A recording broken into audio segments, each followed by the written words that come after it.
갈라디아서 5장 22절에서 23절의 말씀 제가 분독해 드립니다. 오직 성령의 열매는 사랑과 희락과 화평과 오래 참음과 자비와 양성과 충성과 온유와 절제니 이 같은 것을 금지할 법이 없느니라. 아멘. 자, 오늘 신년주일 올 한 해의 첫 주일에 나오신 여러분들을 주님의 이름으로 환영합니다. 우리 옆에 계신 분들하고 인사하시 바랍니다. 새해 복 많이 받으십시다. 여러분, 올 한 해는 더욱더 건강하시고 또 여러분의 가정과 자녀들에게 하나님의 놀라운 은혜가 차고 넘치기를 간절히 축원합니다. 올해 우리 새생명교회의 표어는 성령의 열매를 풍성히 맺는 교회입니다. 올 한 해는 우리 성령의 열매를 맺어야 합니다.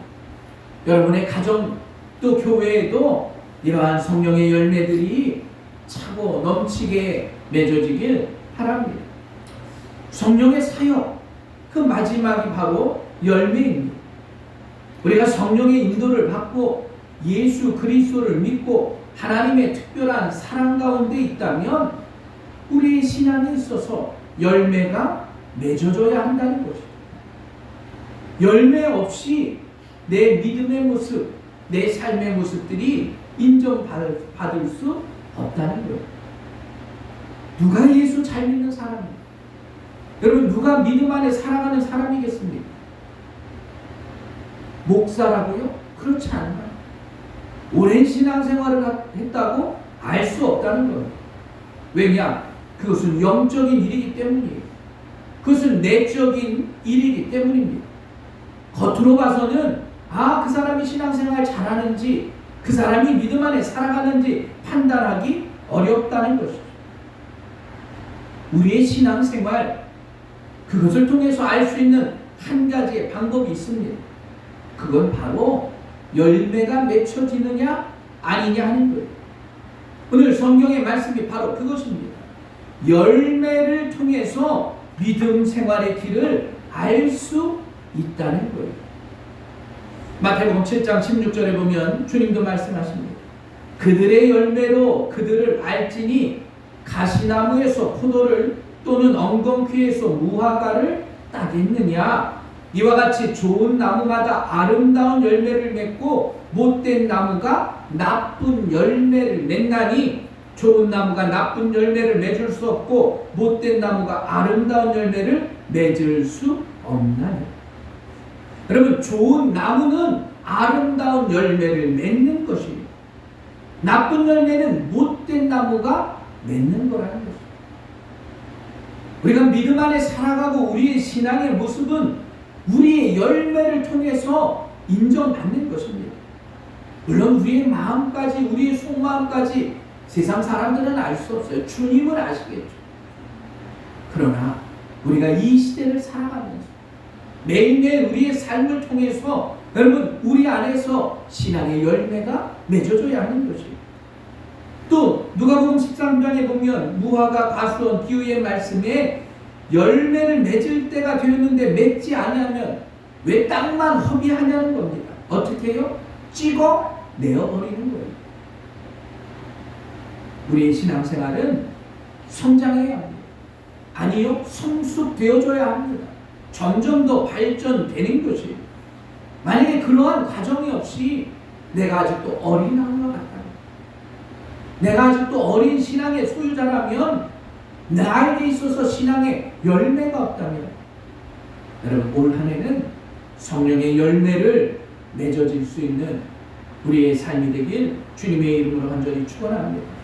아직까지 남에게만 도움받는 그런 신앙 가지고는 안 된다는 것이에요. 신앙의 첫 단계는 그거 아니겠어요?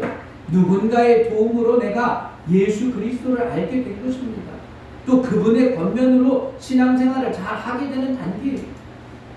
거기서 좀 나아가면 열심히 나 혼자 신앙생활을 할 수 있는 겁니다. 누군가의 권면이 아니어도 열심히 내 일을 감당해내는 것이에요. 그러나 거기서 그쳐서는 안 됩니다. 내가 다른 사람에게 도와줄 수 있는, 한 영혼을 불쌍히 여기는 마음을 통해서 지극한 마음으로 다른 사람에게 그 신앙의 모습을 물려줄 수 있는 우리들이 되어야 하는 것입니다. 그게 바로 믿음의 삶이라는 거예요. 나 혼자만의 신앙으로 그쳐서도 안 돼요. 내 신앙은 점점 더 성숙해지고 성장해서 다른 사람에게도 그 신앙의 삶이 이어질 수 있도록 여러분 올 한 해는 승리의 삶이 여러분의 삶 속에 함께하길 간절히 축원합니다. 여러분 그러한 성령의 열매들이 맺어지길 바랍니다. 늘 제자리에 머물러 있으면 소용없다는 것입니다. 그래서 바울도 항상 이야기합니다. 내가 어렸을 때는 말하는 것이 어린아이 같았어요. 생각하는 것도 어린아이 같았습니다. 그러나 내가 장성해서는 어린아이의 일을 버렸다는 거예요. 아직도 어린아이와 같이 우리의 신앙이 때만 튀고 달라고만 하고 어린아이의 그 모습으로 있지는 않은지.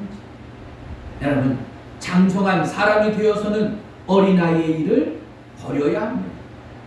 어린아이가 되지 않도록 장성한 분량에 따라 충만한 데까지 이룰 수 있는 우리들이 되어야 한다는 것입니다. 그건 오랜 신앙생활이 가져주는 것이 아닙니다. 내가 모태신앙이라고요? 내가 믿음의 가정에서 태어났다고 절대 열매 맺지 않는다는 것입니다. 우리의 삶을 통해서 성령을 충만히 받은 사람만 열매 맺을 수 있는 겁니다. 그래서 오늘 본문은 그 성령의 열매를 우리에게 말해주고 있습니다. 그리고 그 성령의 열매를 맺은 사람은 하나님과의 관계, 이웃과의 관계, 나와의 관계, 이것이 세상 사람들이 보기에도 칭찬받을 만한 것입니다. 이러한 열매 맺는 사람, 오늘 말씀을 통해서 여러분들도 이러한 성령의 열매를 맺으며 나아가시길 주님의 이름으로 간절히 축원합니다. 그렇다면 그 첫 번째 열매는 무엇인가? 사랑입니다. 사랑이라고 하는 것, 그게 바로 성령의 열매 중에 하나입니다. 그런데 이 사랑이 무슨 사랑이냐는 거예요. 오늘 본문의 말씀에는 아가페의 사랑을 말하고 있습니다. 여러분 사랑은 예수 믿지 않는 사람은 못하나요? 아닙니다. 예수를 안 믿어도 얼마든지 사랑할 수 있어요. 부모도 사랑하고 자식도 사랑하고 젊은 남녀들 간의 사랑, 성령 받지 않은 사람들도 어떻게 보면 우리보다 더 잘할 수 있습니다. 그런데 오늘 본문의 말씀은 그런 사랑이 아니라는 거예요. 성령 충만의 사랑, 그것은 바로 아가페의 사랑입니다. 희생적인 사랑 아니겠습니까?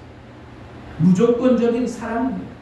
하나님이 세상을 이처럼 사랑하사 독생자를 주신 그 사랑, 우리가 멸망하지 않고 영생을 얻게 하려는 그 사랑, 그게 바로 아가페의 사랑이라는 것입니다. 그런데 그 사랑은 성령의 열매를 통해서 나타나는 것입니다. 여러분, 아가페의 사랑이 우리 안에 기본으로 깔려 있어야 하는 겁니다. 그래야 건강한 가정을 만드는 것입니다. 그래야 건강한 교회가 되는 겁니다. 그래야 건강한 사회, 건강한 국가가 될 수 있는 것입니다. 예수님께서 베드로가 있는 해변가에 가셔요. 그리고 베드로에게 묻습니다. 똑같은 세 번의 질문을 하세요. 네가 나를 사랑하느냐? 여러분 한번 생각해 보세요. 남자 둘이서 해변가에 앉아 있으면서 예수님이 베드로에게 네가 나를 사랑하느냐? 좀 이상하지 않아요? 남자끼리 무슨 사랑을 이야기해요. 그런데 예수님이 베드로에게 질문한 네가 나를 사랑하느냐? 아가파스네, 이 뜻은 뭐냐? 네가 할 수 있냐는 거예요. 무엇을 하느냐? 너도 나처럼 십자가를 질 수 있냐?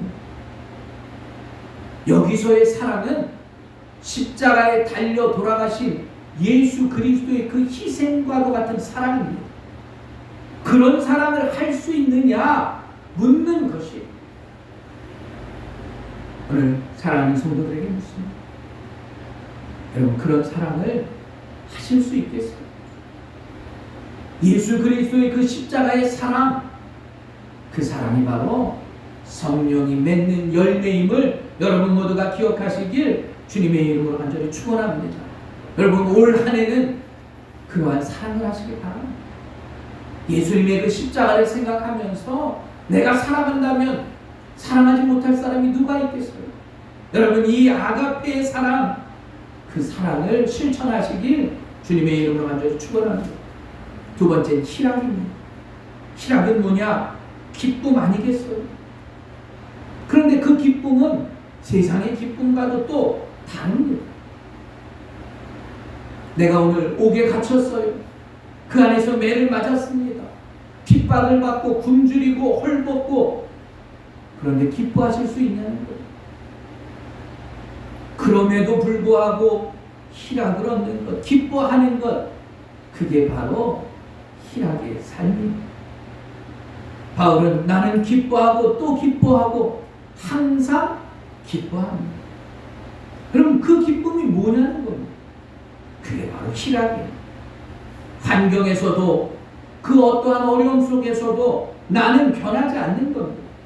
그리고 그것을 통해서 기뻐하는 것, 그게 바로 성령 충만한 자가 얻는 희락이라는 거예요. 우리는 지금 기독교를 박해하지 않는 나라에서 신앙생활을 합니다. 그런데 만약에 기독교를 박해하는 국가가 된다면, 여러분 그때 가면 예수 안 믿을 거예요? 그때 가면 내 기쁨이 다 사라질까? 아니라는 겁니다. 박해가 있더라도, 내가 믿음 안에 살아가는 것이 힘들더라도 내 안에 있는 기쁨은 결코 없어지지 않는 겁니다. 주님의 은혜로 인해서 얻어지는 희락, 우리의 영혼 속에서 솟아나는 그 기쁨, 여러분 이 기쁨을 체험할 수 있는 은혜의 한 해가 되길 주님의 이름으로 간절히 축원합니다. 우리에게는 끊임없는 기쁨이 필요하다는 것이에요. 그리고 그 기쁨을 통해서 우리는 승리의 삶으로 나아가는 겁니다. 힘들고 어려운 코로나19의 이 시대에 두려움도요, 이제는 모든 것도 다 사라져버릴 그날을 우리는 기대해요. 그런데 쉽지가 않아요. 점점 더 어두워져만 가는 것 같습니다.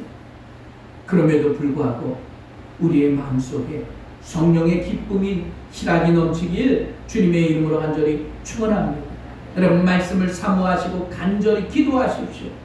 우리의 마음속에서 우러나오는 그 기쁨의 열매를 맺어질 수 있는 2021년도 한 해가 되길 간절히 바랍니다. 여러분 예수 그리스도의 삶, 예수 그리스도의 제자로서의 그 희락을 빼앗기지 마십시오. 그 희락이 나에게 있기에 두려움은 사라지는 거예요. 걱정도 없어지는 겁니다. 성령 충만함의 희락이 우리 새생명교회 믿음의 성도들에게 더하여지길 주님의 이름으로 간절히 축원합니다. 세 번째, 화평입니다. 평화라는 것입니다. 성령 충만한 사람, 그 한 사람을 통해서 언제나 그 공동체는 평화를 이룰 수 있습니다. 여러분 근데 반대의 사람도 있어요. 한 사람 때문에 공동체가 무너지기도 하는 것이죠. 불평의 한 사람 때문에 그 공동체가 분열되기도 하는 겁니다. 성령이 주는 평화, 그것은 나 하나를 통해서 그 공동체가 평화를 이루어 가는 것이에요. 여러분 그러한 평화의 열매가 맺어지길 바랍니다. 여러분이 일하는 직장, 여러분이 공부하는 학교, 여러분의 가정에 나 한 사람을 통해서 평화의 열매가 맺어지길 바랍니다.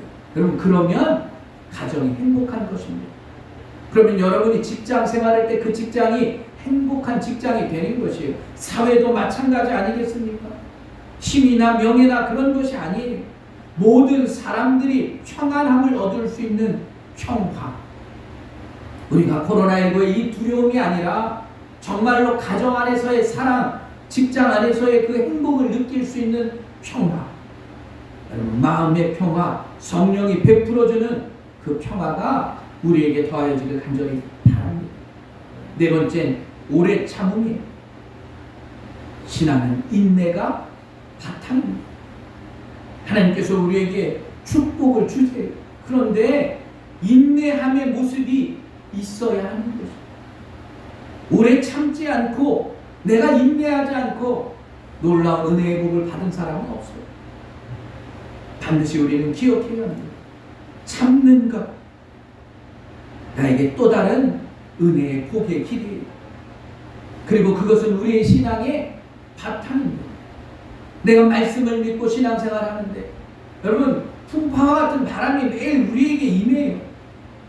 그런데 거기에 흔들리지 않고 참는 자만이 놀라운 기대와 소망을 얻게 되는 것입니다. 그게 바로 인내입니다. 오래 참음입니다.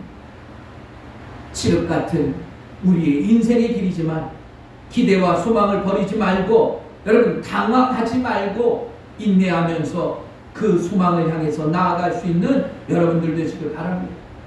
하나님의 그 사랑 추워도 흔들림이 없어야 돼요.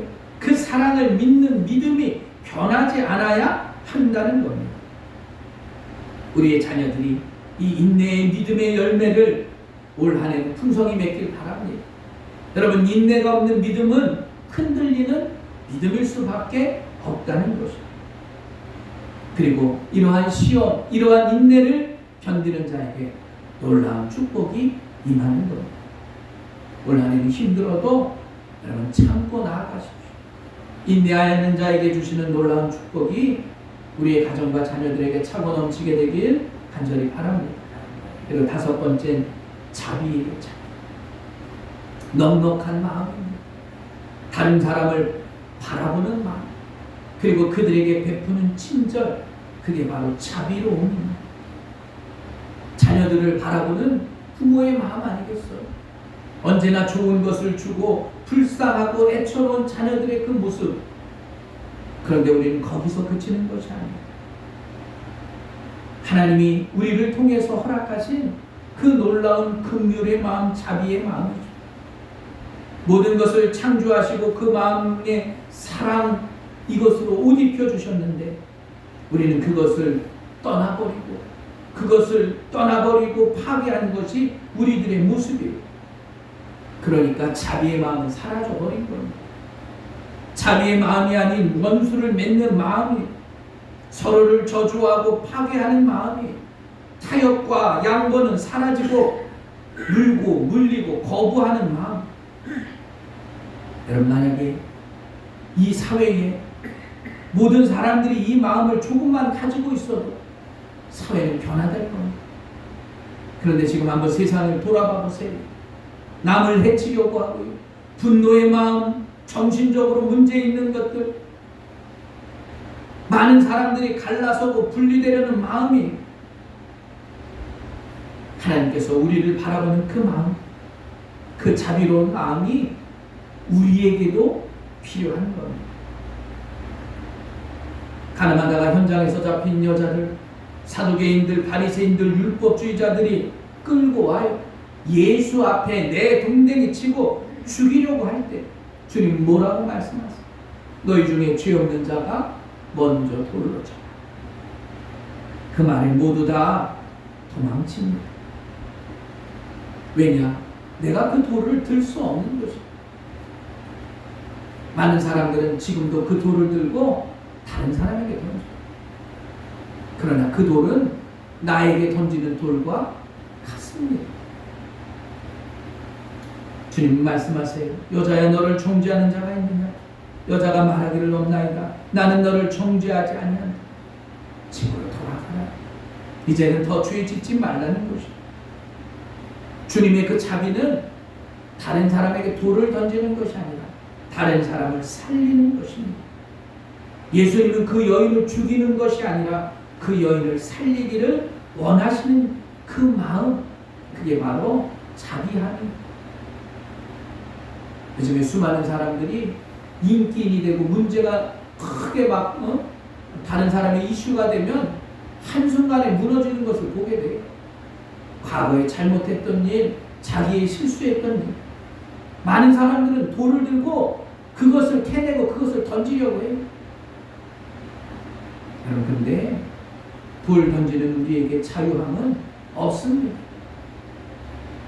불쌍히 여기는 마음, 사람을 살리려는 마음, 이것이 먼저입니다. 성령의 열매, 자비의 열매가 우리의 가정, 또 이 나라와 이 민족, 이 사회에도 함께 되어지길 주님의 이름으로 간절히 바랍니다. 여섯 번째는 양선의 삶입니다. 이것은 행동적인 것, 베푸는 것입니다. 누군가 원하지 않아도 내가 나아가는 거예요. 마치 우리나라에 선교사들이 왔을 때 이 나라가 그 선교사들을 부른 것이 아닙니다. 부르지도 않았는데 찾아온 것이에요. 저 먼 땅에서 우리를 바라보면서 말씀만 들고 찾아온 겁니다. 그럼 지금도 그렇지 않겠어요? 수많은 선교사들이 그들이 초청해서 가는 것이 아니에요. 내가 가는 거예요. 성령의 은혜를 받은 자가 가는 겁니다. 이게 바로 찾아가는 섬이에요. 우리가 성령의 마음속에 이 양손의 열매를 맺으면 선량한 그러한 열매를 맺게 되는 겁니다. 여러분, 우리 주위에 이런 분들이 계실 수도 있어요. 점점 더 사회는 포악해지고 점점 더 사회는 물질 만능으로 변해갑니다. 그래도 우리는 찾아가는 것입니다. 예수 그리스도의 사랑을 필요로 하는 자들에게, 세상 속에서 소외받은 자들에게 선량한 마음을 가지고 양순한 마음의 열매를 통해서 여러분 그 열매들이 맺어져야 하는 겁니다. 그리고 7번째는 충성이라는 열매예요. 그것은 바로 의를 위해서 죽음을 두려워하지 않는 겁니다. 죽도록 충성하라. 내가 생명의 면류관을 내게 주리. 여러분, 한번 스데반을 생각해 보시기 바랍니다. 돌에 맞는 현장에 그가 있어요. 얼마나 두렵고 얼마나 아프겠습니까? 그런데 그는 성령 충만함을 통해서 자신에게 돌을 던지는 그들을 용서해 달라 기도합니다. 그리고 자신은 고요히 쓰러지는 것입니다. 그게 바로 충성입니다. 죽음을 두려워하지 않는 충성, 변절되지 않는 충성, 한결같은 마음으로 나아가는 것. 많은 사람들은 내가 원하는 것, 내가 바라는 것이 있으면 순식간에 변해버려요. 부모 자식 간, 친구 간, 나라도 상관없습니다. 배반하는 것이에요. 서로를 비난합니다. 점점 더 이 충성이라는 단어가 사라져가고 있는 이때, 그것이 상실되어가고 있는 시대가 되었다는 겁니다. 디모데후서 3장에 보면 사람들이 자기를 사랑하며 돈을 사랑하며 자랑하며 교만하며 비방하며 부모를 거역하며 감사하지 아니하며 거룩하지 아니하며 무정하며 원통함을 풀지 아니하며 모함하며 절제하지 못하며 사나우며 선한 것을 좋아하지 아니하며 배신하며 조급하며 자만하며 쾌락 사랑하기를 하나님 사랑하는 것보다 더하다. 그럼 마치 지금 그 시대가 온다고 말씀하고 있는데 이미 그러한 시대가 와 버렸어요. 사람들의 마음속에 이 충성이라는 것이 다 사라져 버렸다는 겁니다. 나라에 대한, 부모에 대한, 말씀에 대한 그 충성이 다 사라져버린 시대가 된 것입니다. 여러분, 믿음의 백성은 꼭 기억해야 합니다. 이 충성스러운 마음의 열매를 올 한 해 맺을 수 있는 여러분들 되시길 주님의 이름으로 간절히 축원합니다. 내가 죽도록 충성하라. 그리하면 내가 생명의 면류관을 네게 주리라. 믿는 자만이 얻을 수 있는 놀라운 그 충성스러움의 마음을 여러분 모두가 회복하시길 간절히 바랍니다. 그리고 8번째는 온유의 마음. 많은 사람들은 옳지 않은 것을 옳다고 착각하고 고집을 피웁니다. 자신에 대한 자존심을 지키기 위해서 그것을 고집해요. 여러분, 온유라고 하는 건 옳지 않은 것을 고집하지 않는 것입니다. 때로는 그것을 내려놓을 수 있는 마음이 온유의 마음이에요. 순화된 언어를 통해서, 따뜻한 마음을 통해서 다른 사람들과의 관계가 회복되어지는 겁니다. 온유하고 따뜻하고 부드러운 마음. 근데 많은 사람들은 온유하다고 하면 바보처럼 내가 포기한다고 생각을 합니다. 다른 사람들을 위해서 내가 손해본다고 생각을 하는 것입니다. 그러나 때로는 순종도 필요합니다. 때로는 내가 포기하는 것도 필요하다는 것입니다. 그러한 자에게 성경은 약속합니다. 온유한 자는 복이 있나니 저희가 땅을 차지할 것입니다. 아무리 내가 가지려고 하고 움켜쥐려고 해도 그러한 마음을 가지고는 땅을 차지할 수 없습니다. 때로는 손해보는 것 같고, 때로는 너무 물렁물렁한 것 같고, 때로는 내가 그것 때문에 많은 것을 잃는 것 같지만 온유한 자가 받는 땅을 차지할 수 있는 여러분들 되시길 바랍니다. 그러한 사람이 더 화평함을 느끼는 것이에요. 그러한 자가 하나님의 놀라운 축복의 은혜를 받는 겁니다. 현실적으로 눈에 보기에는 손해있고 상처보는 것 같지만 여러분 더 멀리 바라볼 수 있는 여러분들 되시길 바랍니다. 2021년도에는 우리가 그 온유함을 차지하시길 간절히 축원합니다. 이 온유함의 열매를 맺을 때 하나님께서 더 넘치는 복을 허락해 주시는 것입니다. 그리고 마지막은 절제입니다. 절제라고 하는 건 분수에 맞게 조절하고 살아가는 것입니다. 아무리 좋은 것이라도 넘치면 그건 화가 됩니다. 좌로 우로 치우치지 않는 것, 그것이 중요합니다. 좋은 것도 절제가 있어야 합니다. 그렇다면 여러분 신앙은 어떤? 신앙도 절제가 필요합니다. 절제를 잃어버리면 내가 너무나 뜨겁다고요. 가정도 버리고 생활도 저버리는 것, 그것은 잘못된 것입니다. 많은 사람들이 시함도 종말론에 빠져서 광신적이 되어버리는 거예요. 절제하지 못하니까 남편도 자녀들도 다 버리는 것이에요. 날짜가 정해졌다고 그것 때문에 가정을 버리는 겁니다. 그건 신앙이 아니에요. 그건 병적인 것이고 열광적인 것입니다. 만약에 주님이 오셔도 결코 그런 사람은 하나님의 놀라운 사랑을 받을 수 없는 것입니다. 여러분 영적인 세계나 물질의 세계는 질서가 필요합니다. 그 질서가 흔들리면 안 되는 것입니다. 우리의 신앙의 영의 모습과 육의 모습은 항상 균형을 맞춰 가야 하는 겁니다. 그 균형이 깨지면 신앙도 깨지는 거죠. 한쪽으로 치우치면 안 됩니다. 한쪽으로 치우치면 아무리 좋은 믿음의 모습도 나쁘게 변할 수밖에 없는 거예요. 성령은 절제의 영임을 기억하시길 주님의 이름으로 간절히 축원합니다. 성령이 우리 안에 오셔서 우리의 삶의 모습을 깨닫고 우리의 인생이 밸런스를 맞춰가는 거예요. 밸런스가 맞아야 된다는 겁니다. 그래야 그것을 통해서 열매를 맺게 되는 거예요. 2021년도 올 한 해는 이러한 절제의 열매를 여러분 모두가 맺어주길 주님의 이름으로 간절히 축원합니다. 여러분 그 성령의 놀라운 열매를 올 한 해는 쫓아 살아가십시오. 그 열매를 간구하십시오. 그리고 충만한 열매를 맺을 수 있는 여러분의 가정이 되길 간절히 바랍니다. 열매 맺는 삶을 통해서 하나님께 더 큰 영광을 돌려드리길 바랍니다. 입술로만 주여 주여 하는 것이 아니라 잎사귀만 무성한 것이 아니라 열매 없는 무화과 나무가 되면 불살라치는 것일 수밖에 없는 거예요.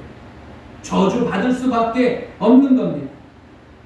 예수 믿고 구원받는 우리들 성령의 열매를 맺으십시오. 오직 성령의 열매는 사랑과 희락과 화평과 오래 참음과 자비와 양성과 충성과 온유와 절제니 이 같은 것을 금지할 법이 없느니라. 성령의 충만함이 있으면 이러한 것을 그 어떤 것도 금지할 수 없습니다. 성령의 열매가 얼마나 풍성한가, 그 열매가 얼마나 우리에게 허락되어지는가. 여러분 2021년도에는 기대함을 가지고 그 성령의 열매들이 여러분의 가정 위에 차고 넘치게 되길 간절히 축원합니다. 특별히 우리 새생명교회 성령의 열매를 풍성히 맺는 교회가 되길 바랍니다. 그리고 그 영광을 통해서 하나님 이름을 위해서, 하나님 영광을 위해서 쓰임받을 수 있는 여러분들 되길 간절히 바랍니다. 2021년도 한 해는 회복의 한 해가 되길 간절히 축원합니다. 여러분 그 성령의 열매를 맺으시길 주님의 이름으로 간절히 바랍니다. 기도하겠습니다. 하나님 아버지 크신 은혜와 사랑 감사합니다. 성령의 열매가 우리의 가정과 또 섬기는 교회에 풍성히 맺어지게 하시고 그 열매를 통해서 하늘나라의 천국의 소망이 우리의 삶에 있음을 깨달을 수 있는 저희들이 되도록 도와주시옵소서. 그 열매를 간절히 사모하게 하시고 그 열매가 맺어질 수 있도록 도와주옵소서. 이 모든 말씀 예수님의 이름으로 기도합니다. 아멘. 길과 진리요 생명이 되시는 우리 주 예수 그리스도의 크신 은혜와 우리를 사랑하셔서 이 세상의 모든 것을 아낌없이 허락해 주시는 하나님의 무한하신 사랑하심과 세상 끝날까지 변치 않는 사랑으로 우리와 동행해 주시며 붙잡아 주시는 성령의 교통하심이 새롭게 시작된 2021년을 주님을 본받아 살기를 결심하고 우리에게 허락하신 성령의 열매를 맺기를 다짐하고 세상을 향해 나아가는 사랑하는 이들 위해 이제부터 영원히 함께 하시기를 간절히 축원합나이다. 아멘.